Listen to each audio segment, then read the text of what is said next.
From Wall Street to Main Street to help small business owners have the same capital as corporate America and give them the same resources as a larger company. We cover business funding, business credit, scaling, business consulting, and much more. Check out the website at shieldadvisorygroup.com. Welcome to the show, The Liquid Lunch Project. Hey, what's up, everybody? Welcome back to another episode of the Liquid Lunch Project. I am Matthew R. Meehan, alongside my partner, the professor, Luigi Rosabianco. What's on tap today, Lou? Matthew, today we want to walk the small business owner through financial fluency and the importance of understanding the financial world.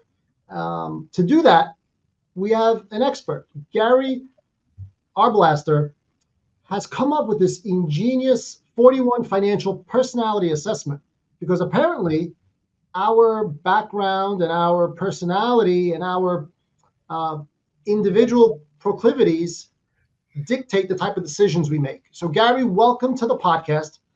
Help us understand how our personality dictates the financial decisions we make and how our businesses either benefit or suffer. Hey, Lou, thanks so much for having me on. I appreciate it so much. Yeah, so, we were all born with this motor, and this motor dictates a lot of what we do, no matter what we do.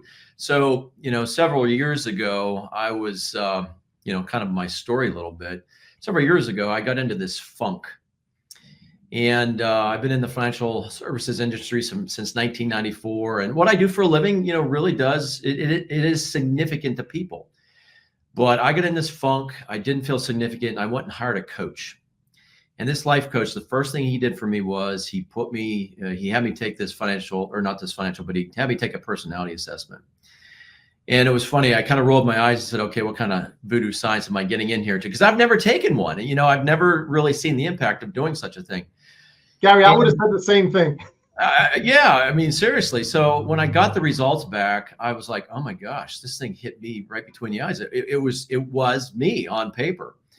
I was so intrigued with this. I went and got certified to become a human behavior consultant. So I actually started doing this in businesses, helping people understand others just by how they were wired. Well, I started, implementing this just in my own life and all those sort of things. And it hit me one day that we really do make financial decisions based on this wiring. And an example would be if I said to you, both of you gentlemen, if I could guarantee you that you would never have to worry about your finances ever again, if you signed up for this opportunity, both of you probably would respond differently. Some people listening might say, hey, sign me up. What do I got to do? Because you'll think about all the things that you could do with this money to become more successful. Some people would think, let's do this. And they start to think about all the fun that they could have, all the entertainment aspects of life they could have. Some people would actually think about all the security that it would bring to them. And they would sit and think about all the people they could help. But there are others out there would say, hold on, time out a second. If this sounds too good to be true, it usually is. I'm not signing up until you give me more details. Well, that's Matt and I, because as native New Yorkers, we are wired to be skeptics. Yep. Yeah, absolutely. We'll listen to it, we'll hear it out, but we're always reserved. Well, is it too good to be true, like you say? Yeah. So each personality is the dictator of that response.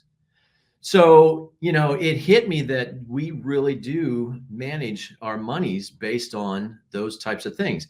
And we make decisions based on two things. Number one, we make it based on fulfilling an inner need. And number two, we make it based on protecting us from the things we fear most.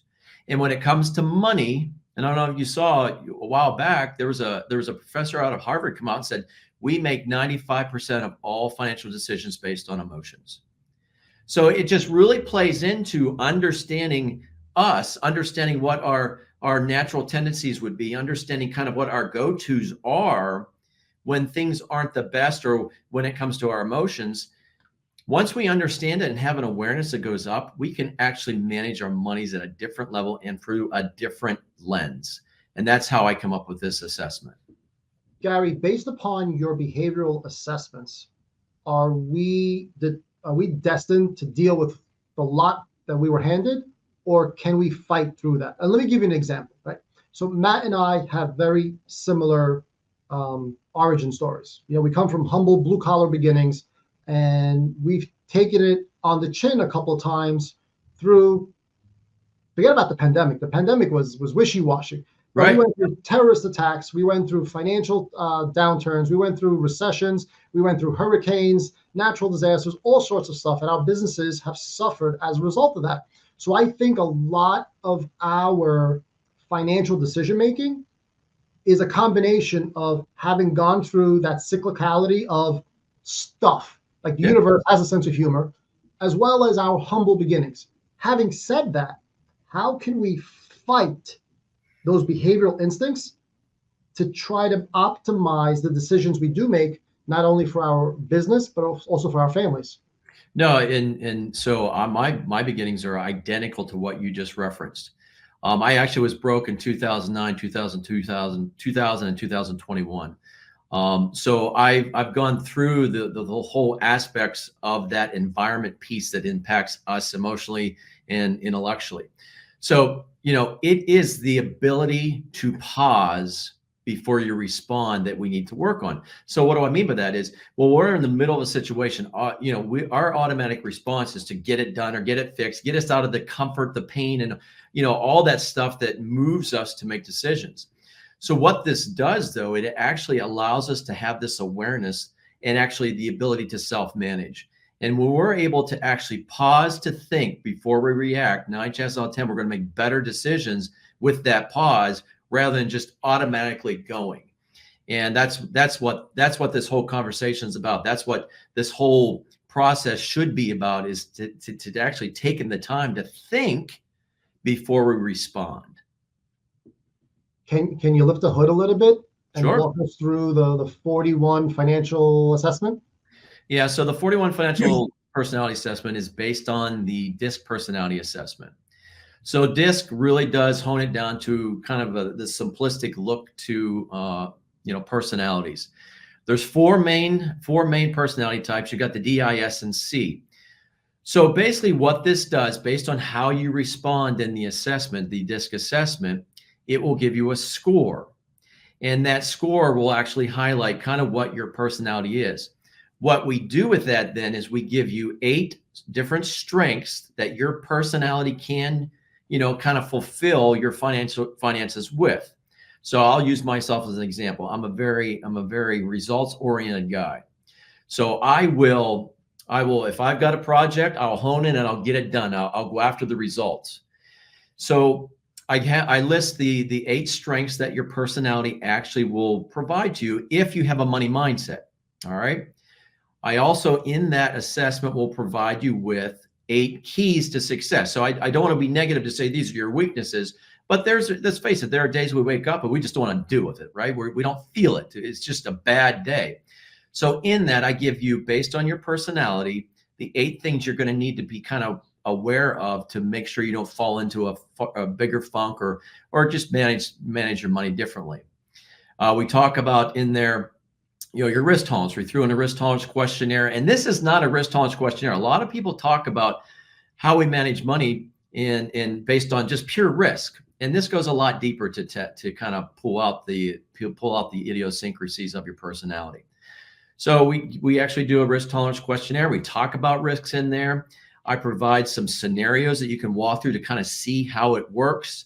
It's a pretty in-depth report, if you will, on your personality.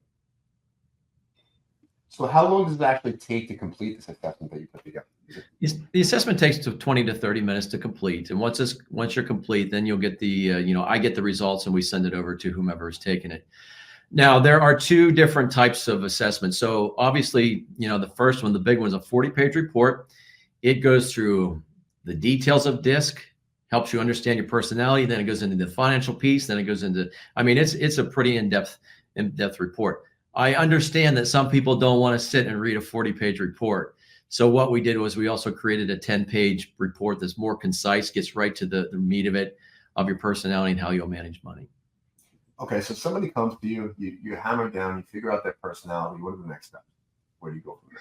The next step is to actually talk through how to utilize this to actually improve your money. So, these days, more and more people are taking assessments. Hey, great, I know who I am, but what do you do with it? It's the question mark, right? It's like having the magic sauce sitting on your counter, but you never drink it. So what my job is to actually help you understand it and actually help you work through on how to implement it into your money so that you can actually see some improvements come out of this assessment. And I find that with corporations, I go into corporations and I actually will help organizations learn about their people because, productivity is key to, successful profits in an organization. And a lot of times it's the breakdown between managing people and the people and understanding their personalities really does impact that productivity, and it reduces stress and those types of things. So I've actually gone into organizations and done a lot of this to help people understand just how we really impact ourselves just based on how we're put together. So what are some of the common challenges that you see when you go and work with these business owners and corporations? What are some common traits that you see that you try to help them get out? Well, a lot of it is, understanding how to communicate. John Maxwell says everybody communicates, but very few people connect. And our goal is when we work with organizations and actually on these personalities is actually it brings your ability to communicate to your staff and to your team at a different level. And here's an example. So if I've got a guy sitting on my team and I am having him go through a filing cabinet of thousands and thousands of paper looking for something very specific, if I'm the guy doing the looking through the files and I'm not detail oriented, I will drive myself crazy trying to look for this piece of information.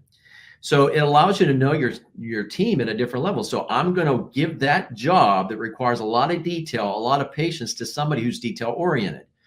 If somebody is struggling emotionally at work, and if I don't understand the empathy side of this person, let's say these people are very, very empathetic and they're just very emotional. If I don't understand that, I'm going to say, I may approach them and say, come on, buck up. Let's get through the day. It's no big deal. Let's get over this thing. If I don't understand how they're put together, I'm going to lose that person. So it really does allow you an opportunity to understand your team at a different level so that you can communicate to them in a way that actually is effective and it actually moves them to action, moves them to do the things you need them to do. Gary, I'm intrigued. I don't think Matt and I have ever met anyone like you. You're basically a financial planner by day with a heart. I didn't think you guys existed. You're like a unicorn. I'll tell you what, I am just honored to be described like that. No, in all seriousness, Lou, in my world,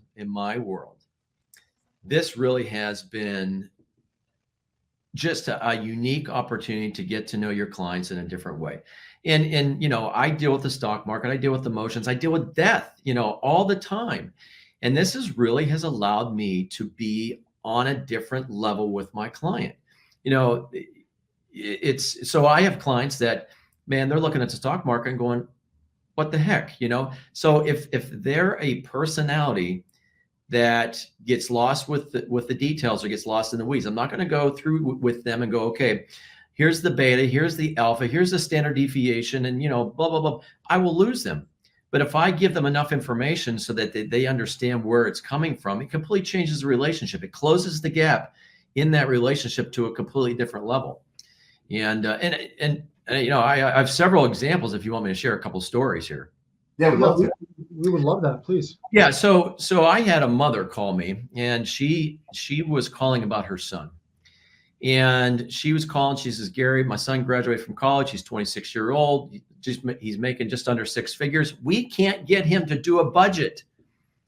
So rightfully understood, right? So a lot of people don't do budgets. So I started asking questions about her son.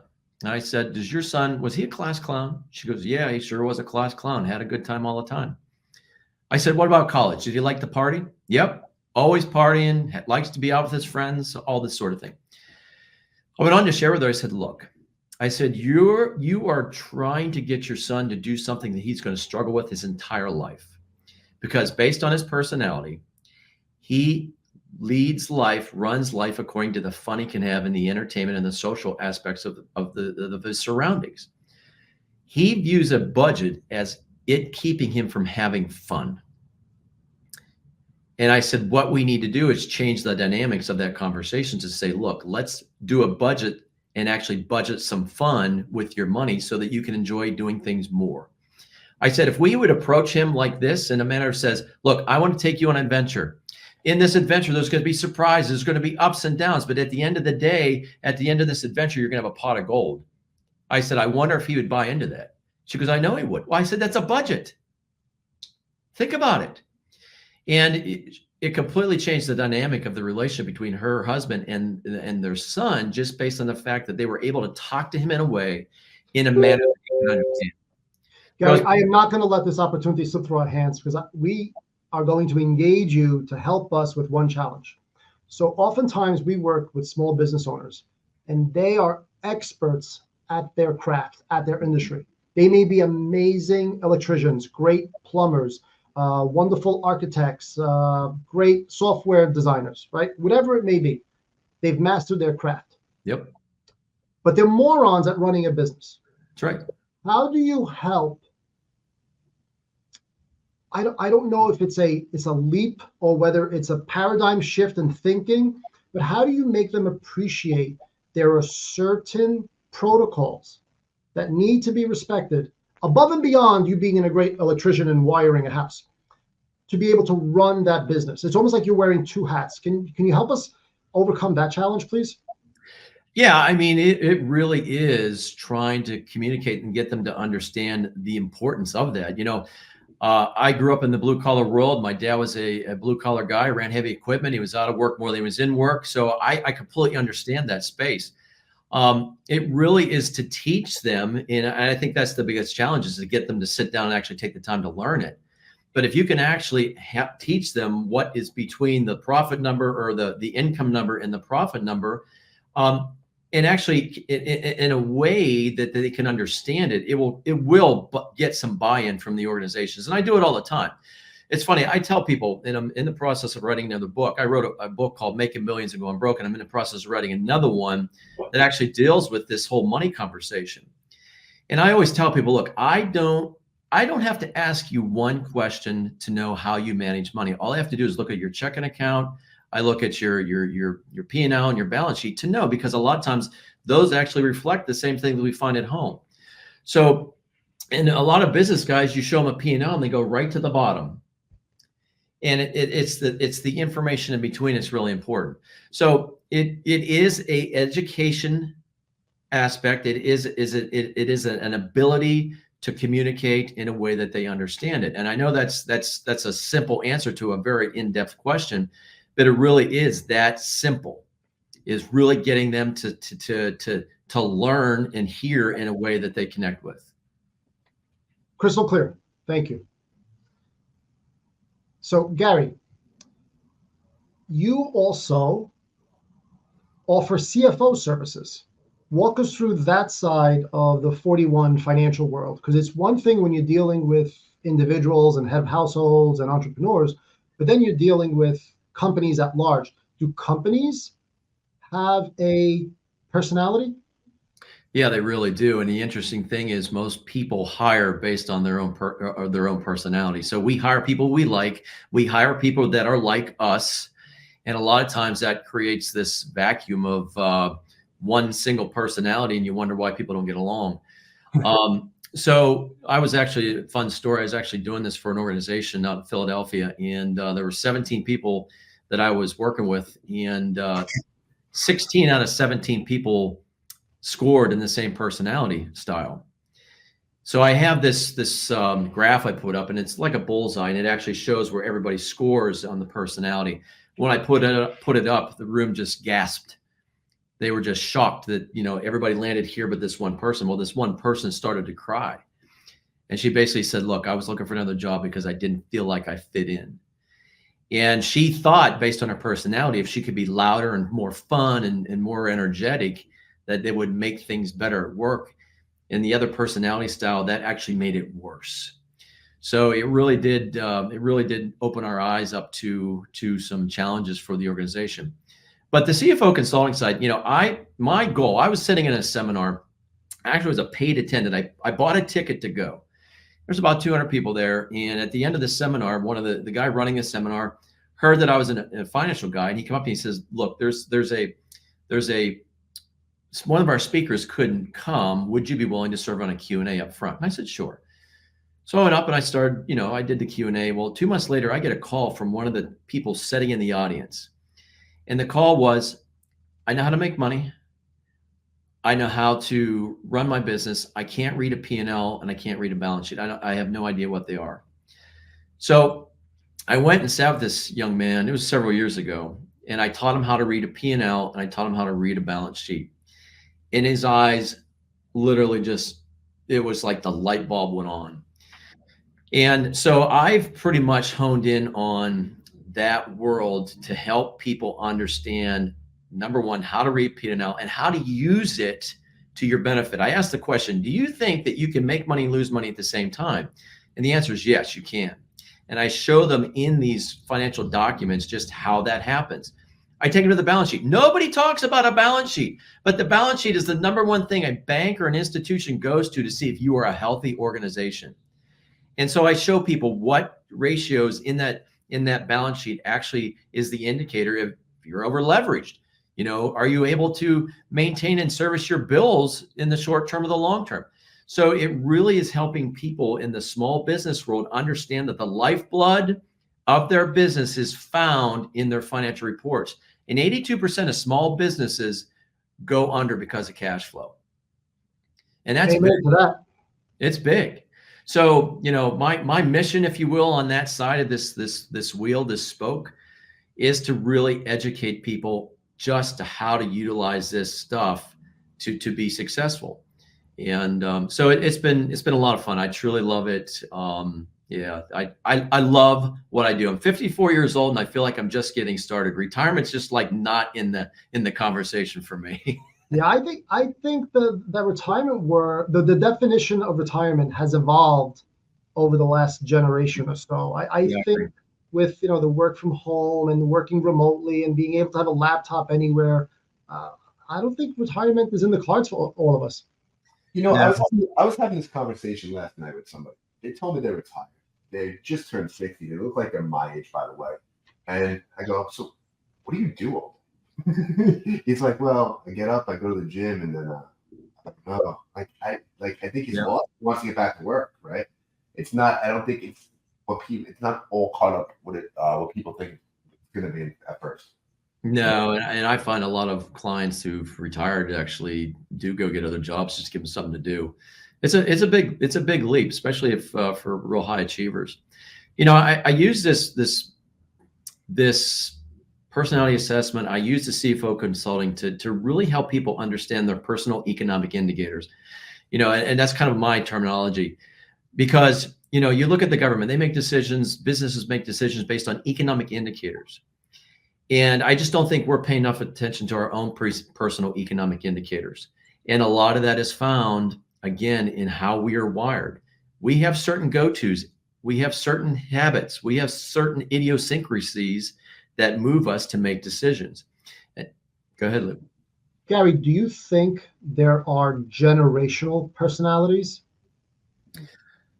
I think our environment will impact our response, but I don't necessarily think that our personalities shift based on generations. Because we're born with this motor, we're born with this kind of approach to life, and I don't think that changes. But I do think over time our environment can evolve how we respond. Yeah, sure. Because a gentleman that is 20, 25, that is a young buck and is aggressive, maybe a little bit more liberal in his financial investments. Yep. And as you get older, you accumulate some wealth and you have a family and you have a roof over your head, you may tend to get a little bit more conservative, right? Yep. There's that classic trend. I can't help but remember this podcast interview with by Buffett. Buffett gives an interview, and for some reason, he is the oracle, right? He has this wonderful halo around him. Yeah. And he dumbed it down and said, "Look, I also was at the right place at the right time. I was in America during boom times. So I made a lot of mistakes, but the American economy hid a lot of my mistakes, right?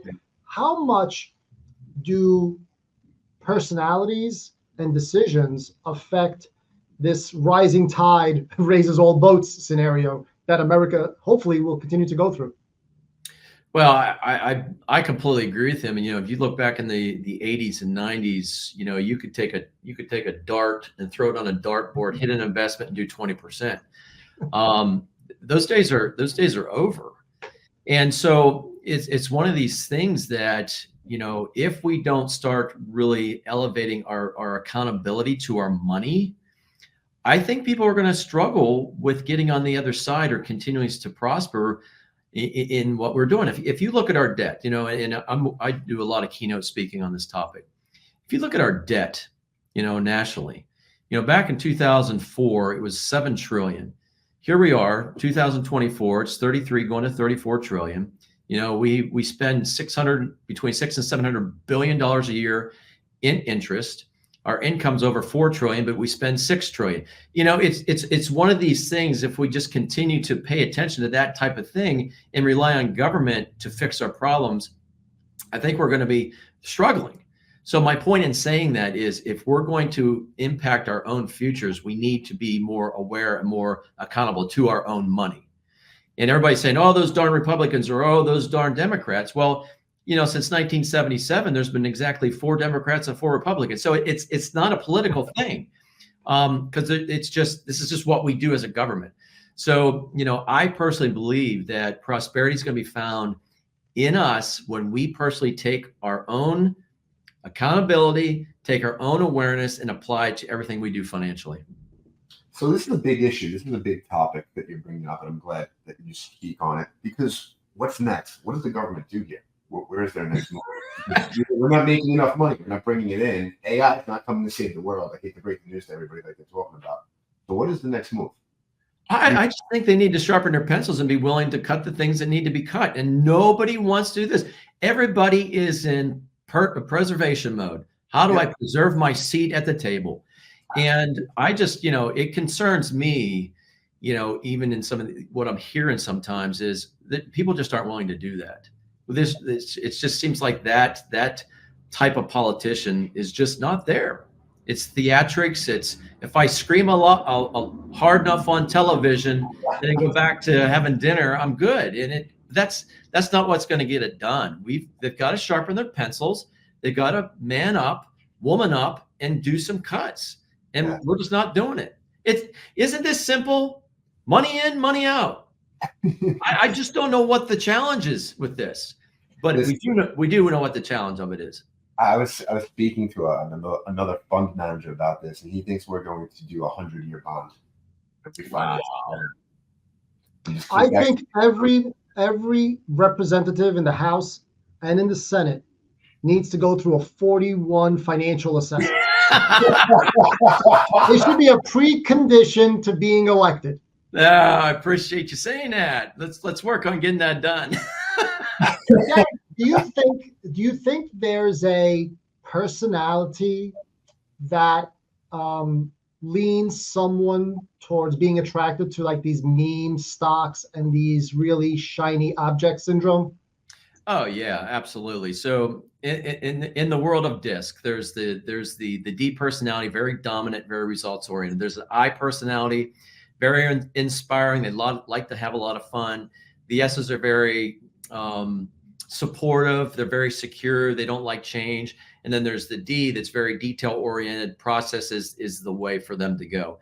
The I personality likes bells and whistles. They like the shiny things. So certain personalities will be drawn to certain types of investment just based on how they look and how they feel and what the potential is. So absolutely. You're Gary, is there an exception to the rule? Can the D want to push? Well, the D's, if that's their goal, yes, absolutely. The D's are results oriented. Absolutely. But you can definitely have a mixture of both, right? So you can be a D and an I, right? So in the world of DISC, and hence the name 41, there are 41 different style combinations. So we have every style in us. Some styles just come to the surface more than others. So, one's not right, one's not wrong. They're just different. One's not better than the other. They're just all different. So Now, it is a vegetable soup of personalities. Yep. have you come across a profile in the 41 that always outperforms the other personalities when it comes to business? So I find that if someone understands who they are, they hone in on their strengths and hire out their weaknesses. That's what makes the success. Because there's blind spots for everybody, and so you need to have that awareness to actually hire out the weaknesses or the things that you actually are not good at. So do I think that one can be better than the other, or find more success? Not necessarily. I mean, they all perform in their space differently, and I think you can find success in all those spaces. So I'd like to actually do an analysis of companies, figure out what companies are running really well, what their personality is, and then determine to see if there's any can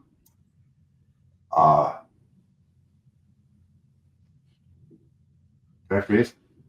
Hello? yeah, you're here. I got you. Oh, no, just to see if there's any can't speak. To see if there was an analysis that we could run to see if there was companies that perform more out there. I didn't pull out, by the way. Just so. Yeah, I mean, it's really good. That would be a good, interesting study. But the situation is, a lot of times, is there's so many people to our team that it's not an individual effort. Yeah.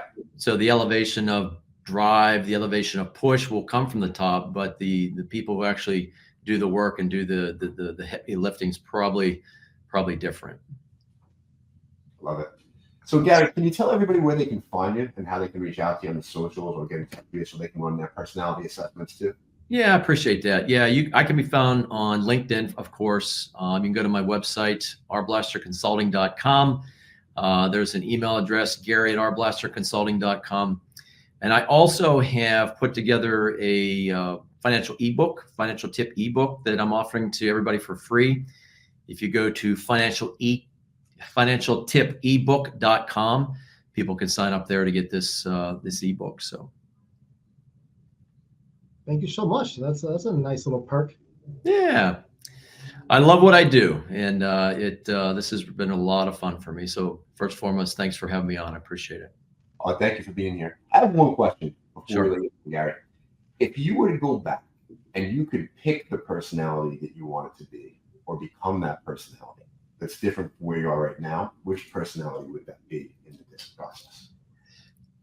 I'm going to tell you, I honestly think that my personality style is perfect for me. Now, what I would like to see a little differently is the C personality style that actually gives me more attention to detail. I constantly have to hire out the detail aspects of things because I'm the dreamer, I'm the go-getter, I'm the let's roll.